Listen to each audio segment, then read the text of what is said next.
A man showed up in my Facebook comments last week with a mission. He wanted me to know that love means putting your partner's needs above your own always.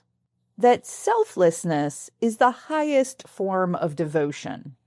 That my whole selfish framework was essentially the root of all sin.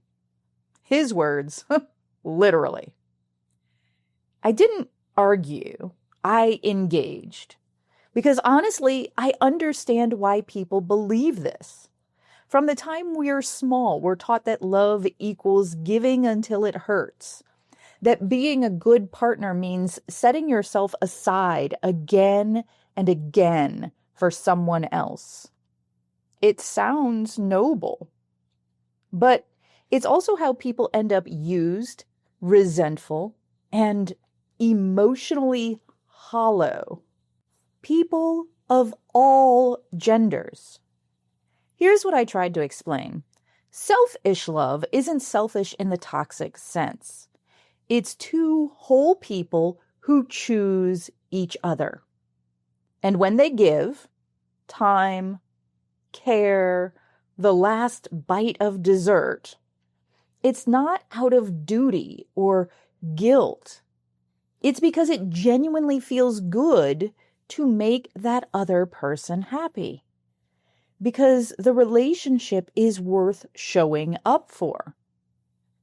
That's not sacrifice. That's desire.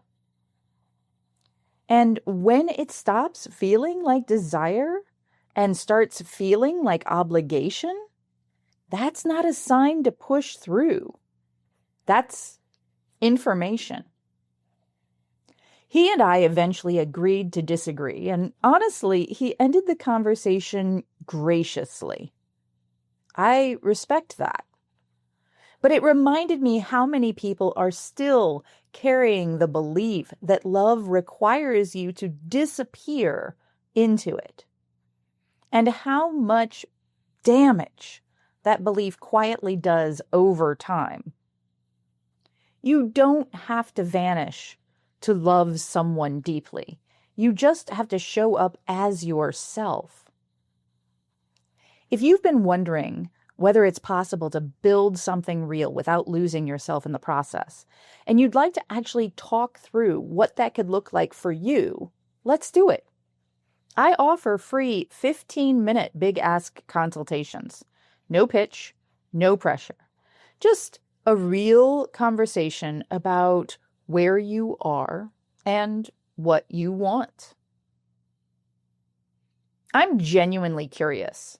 Do you think love requires sacrifice?